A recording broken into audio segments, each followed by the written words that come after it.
Başladıq. Deməli 11-15-ci əsr 9-11-ci əsrdə Avropa feodal dağınıqlı dövrünü yaşayır. Həmin dövrdə Fransada eyni feodal dağınıqlığını yaşayır. Azərbaycanın da oxşar cəhətmişdir. 9-11-ci əsr feodal dövlətlərin olduğu dövrdə. Demişdik ki, Fransada feodal dağınıqlığı idi. İtaliyada həm siyasi, həm feodal dağınıqlığı, Almaniya isə vahid haldadır.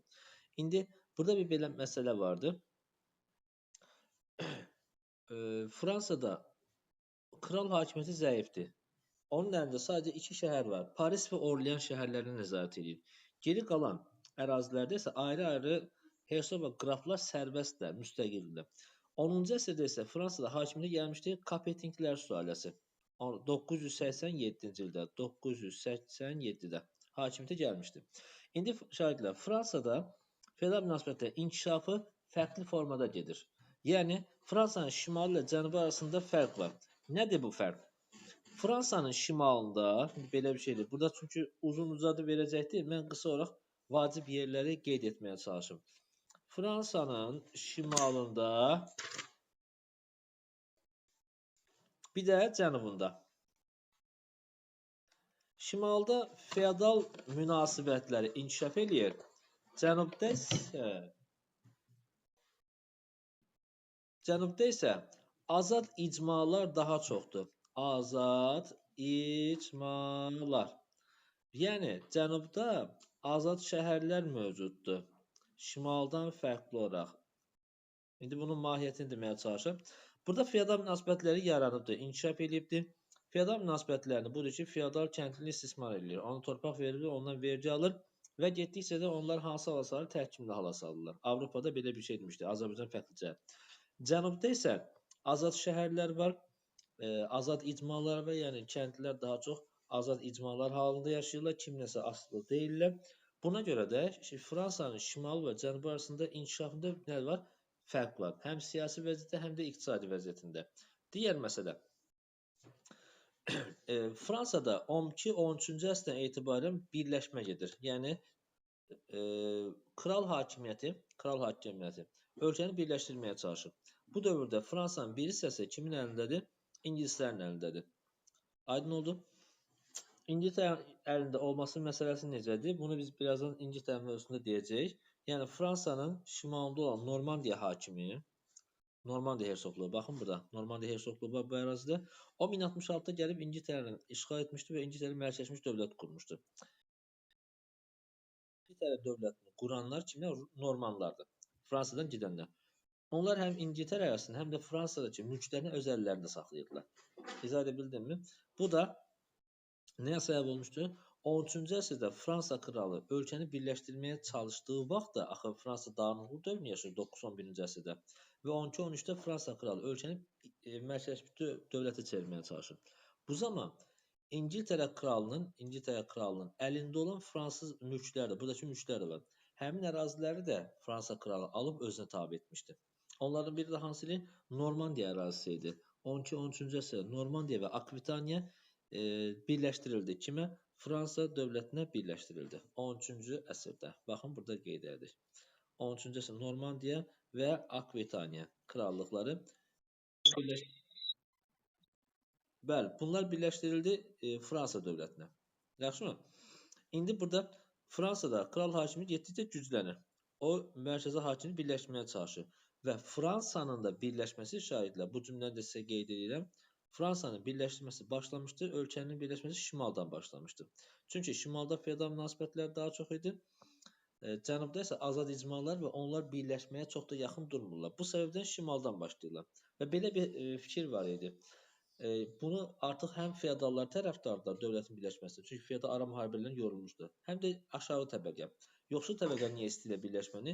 Çünki feodal dağınıqlığında ən çox əziyyət çəkən yoxsul təbəqədir. O gəlir istismar edir, bu gəlir ölkəni qarət edir, ərazini qarət edir, feodal ara müharibələri, dağıntılar və s. Bütün bunlardan əziyyət çəkən aşağı təbəqə istəyir ki, ölkə birləşdirilsin, bir istismarçı olsun. Yəni bir dənə kral olsun, ona vergi ödənsin, olsun ki, ölkədə sabitlik olsun. Bu cəhətdən də şimaldan başladıq birləşdirməyə. Daha sonra isə cənub ərazilərində də birləşdirməyə yavaş-yavaş nə edir? Fransa kralı başlayır birləşdirməyə.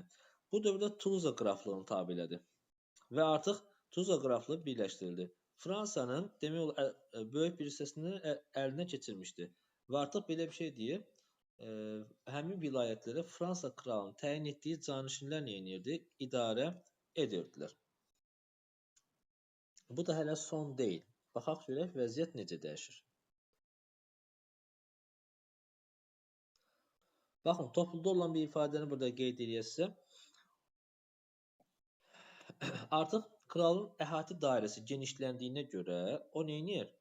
Daha böyük əraziyə nəzarət edir və onlar üçün ümumi qaydalar tətbiq etməyə çalışır. Amma biz daha əvvəl nə demişdik? 11-ci əsrdə Fransa kralı əlində bir dənə Paris və Orlean şəhəri var, 2 dənə. Amma 13-cü əsrdə yavaş-yavaş birləşdirmə davam edir. Bu zamandır ki, vahid pul sistemi tətbiq olunmuşdu. Hətta kral məhkəməsi fəaliyyətə başlamışdı. Baxın, bu cümlələr topluda verilən suallardır. Buna diqqət edirsiniz. Nəyin nəticəsində o kral bunları icra edə bilir? Birləşdirmə nəticəsində. Çünki vilayətləri yavaş-yavaş öz nəzarəti altında birləşdirirdi. Və deyir ki, kralın pulları nəyə gətirib çıxardı? Tədricən həmin vilayətlərə ki, feodalların pullarını sıradan çıxardırdı. Kral pulu bütün ölkə arasında tətbiq olmaya başlardı. Ölkənin artıq çox hissəsi kralın mülkü hesab olunurdu. Onun əhatəsində birləşmişdi. Baxaq, 4-cü Gözəl Filipin islahatı. Nədir məsələ? Bu artan müharibə, feodallarla mübarizə aparılır, mərkəzi hakim gücləndirməyə çalışılır.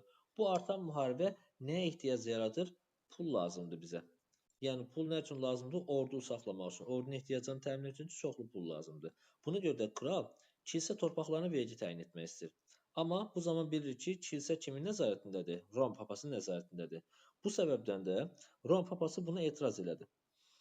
Və 4-cü Gözəl Filip Rom papası ilə mübarizə aparan zaman əhalinin köməyindən istifadə etmək qərarına gəlir, qalib gəlmək üçün. Buna görə də nə etdi? 1302-ci ildə baş ştatlar çağırdı. Yazırıq burada 1302-ci ildə baş ştatlar məclis çağırdı. Yəni bizim bildiyimiz parlament. Burada bu münaqişə nəticəsində baş ştatlarda iştirak edən qruplar var. Kim var? Əhalinin qrupları. Deməli, ölkədə 3 təbəqə var. 3 təbəqə, yəni 3 silk var. Kimlərdir? Ruhanilər, zadəganlar, yerdə qalan əhali. Yerdə qalan əhali kimlərdir? Varlılar və şəhərlilər. Daha doğrusu kəndlilər və şəhərlilər. Onlar isə ortaq olaraq kim təmsil edir 3-cü təbəqəni? 3-cü təbəqəni varlı şəhərlər qrupu təmsil edir. Və bu 3 qrupdan ibarət olan nə çağırıldı? Məclis çağırıldı. Fransa kralı həmin məclisin üzvlərinin iştirakı ilə nəyə qərar verdilər?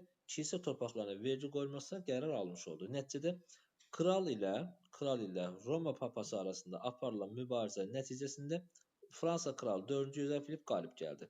Hətta nə deyir? Bundan sonra Roma papalarını özündən asılı vəziyyətə salmışdı. Aydındırmı? Baxaq. Görək bundan sonra nə baş verir? 100 illik müharibə. Şahidlər, 100 illik müharibə 1337-ci ildə başlamışdı. Səbəbləri var. Səbəblərini o bir səhifədə qeyd edeyim. 100 illik müharibənin səbəbləri. Neçənci illərə əhatə edir 100 illik müharibə? 1337, 1453. 1453 bizə tanış gəlir. 1. Konstantinopolun fəthidir. 2. Uzun Həsənin Ağqoyunlu bəyliyində rəhbərliyə başlaması. Eyni iddədir. 100 illik müharibənin səbəbləri nə idi? Birinci. Axı biz nə dedik? Biraz əvvəl demişdik ki, Fransanın müəyyən bir hissəsi İngiltərə kralının əlində idi. Amma Fransa kralı ölkəni birləşdirməyə çalışdığı vaxtda böyük bir hissəni, yəni İngilis kralının əlində olan böyük bir hissəni öz əlinə yenidən öz hakimiyyəti altında birləşdirmişdi. Yəni, qısa olaraq belə deyirik, İngiltərə kralının Fransada itirdiyi mülkləri geri almaq istəyir. Bu birinci səbəbdir. İkinci, Flandriya məsələsi. Flandriya Fransadan sağda şərqdə yerləşir, zəngin bir vilayətdir. Hər iki dövlət bunu ələ keçirməyə çalışır. Üçüncü məsələ isə Fransa kralının vəfatından sonra İngiltərə kralı iddia irəli qaldırır ki, mən Fransa taxtına oturmaq istəyirəm. Bu isə bir bəhanə idi. Müharibəyə başlamaq üçün bir bəhanə idi. Təbii ki, Fransa buna etiraz elədi. Belə olduqda iki dövlət arasında fasilələrlə davam edən müharibə başladı. Bu mübarizə tarixdə simvolik olaraq 100 illik müharibə adlanırdı. Burada qoşunların vəziyyətini deyir. İngilis qoşunları az idi, amma nizami ordu idi. Fransız qoşunları çox olsalar da belə dağınıq halda olan qoşun idi. Bu səbəbdən də onlar müharibənin gedişatında nə edəcəklər? Məğlub olacaqlar. Baxaq, birinci döyüşümüz. Hansı döyüşdür bu? Birinci Kresi döyüşü. 1346-cı ildə Fransızlar məğlub oldular. İkinci 1356-cı ildə Poitiers döyüşüdür. Yeniden Fransızlar məğlub oldu və kral əsir düşmüşdü. Burada 1360-cı ildə iki dövlət arasında müqavilə imzalanır. Müharibə müvəqqəti olaraq dayandırılır.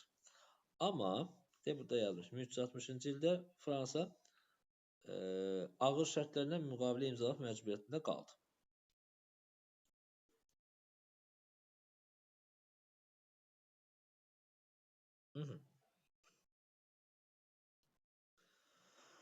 Bundan sonra Fransa nə etdi? Ordusunu yenidən təşkil etdi, yeni yaranmış toplardan istifadə etməyə başladı və fəaliyyətini artırdı. Amma buna baxmayaraq 1415-ci ildə şahidlər, bunu da diqqət doğrusu topluluğa var sual. 1415-ci ildə Azincourt döyüşündə yenə də fransızlar məğlub oldular və İngiltərə Fransanın şimalını ələ keçirdi. Tutdu. Artıq bundan sonraki vəziyyətdə demək olar ki, İngiltərə bu hadisədən sonra Fransanın çox hissəsini ələ keçirdi. Sadəcə qalmışdı bir dənə Orleans şəhəri. Baxırıq bu hissəyə.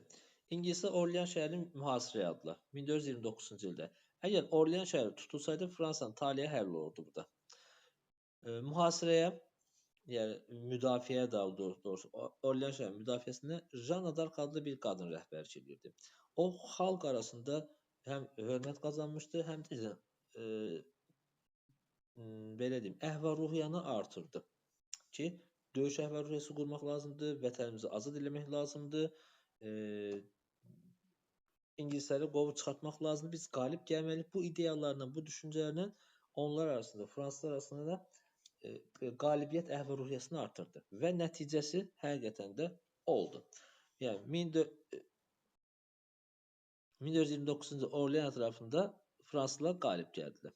Bu qələbə Fransanın 100 il müharibənin gedişatında dönüş nöqtəsi oldu fransızların xeyrinə və fransızlar üstünlüyü ələ aldılar. Amma az sonra 1430-cu ildə Jeanne d'Arc əsir düşdü.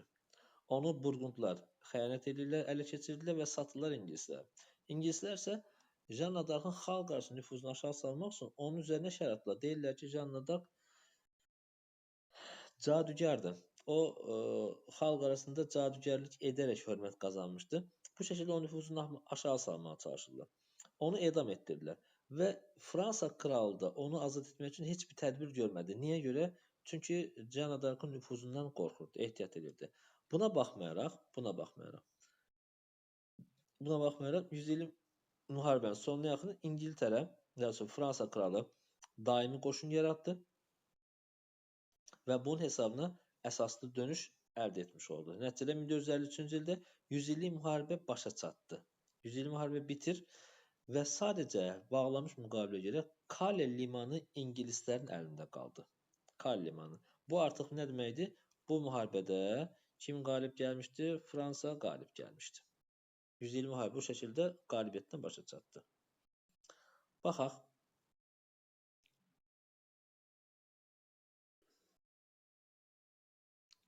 Bəli. Nəticələri burada qeyd edir. Yəni Fransanın qalib gəlməsi və onun nəticələri, Fransa üçün nəticələri. Burada bir daha bu sözü yenə diqqət edirik. Fransızların qalib gəlməsində toplardan istifadə olunması və yavaş-yavaş süvari qoşunun, yəni atlı qoşunun öz əhəmiyyətini itirməsi. Çünki toplar varsa, ordu silahlar varsa, artıq atlı qoşun əvvəlki əhəmiyyətini itirmişdir. Jaklar üsyanı. Şahidlər, belə bir şey deyirik. Xüsusən də burada Kresi və Poitiers döyüşlərindən sonra Fransa ard-arda məğlub oldular. Fransa kralı da orada əsir düşmüşdü. 1358-ci ildə Fransada üsyan başladı. Bu hadisə həm ərazidən itirilməsi, həm Fransa məğlub olması əhalinin üsyanına səbəb oldu. Digər məsələ kəndlilərin amansız istismarı idi. Burada niyə görə üsyan Jaklar üsyanı adlanır? Çünki Fransada zadəganlar, yəni feodallar kəndləri təhqir edici mənada Jak adlandırırdılar. Buna görə də üsyançılar özlərinə bu adı fəxrlə götürüb daşıyırlar. Üsyan da belə adlanmış, Jaklar üsyanı. Səbəbi nə idi? Vergilərin artırılması və feodal qaydalarının ağırlığı kəndlilərin vəziyyətini daha da pisləşdirmişdi. Nəticədə üsyan başladı, üsyançılar kralla görüşməyə arzu elədilər, istədilər və ona tələblər göstərəcək dedilər. Xeyirxah krala inandılar. Dırnaq arasında verir xeyirxah kral ifadəsi. Bu İngiltərədə Orta Asya üsyanında var. Onlar xeyirxah krala inandıqlarını dedilər. Kralla görüşəcək, onları tələb irəli sürəcək və kral bizim təklifimizi qəbul edəcək dedilər. Və kral da nə etdi? Onları danışığa dəvət etdi. Hiylə yolu ilə üsyan rəhbəri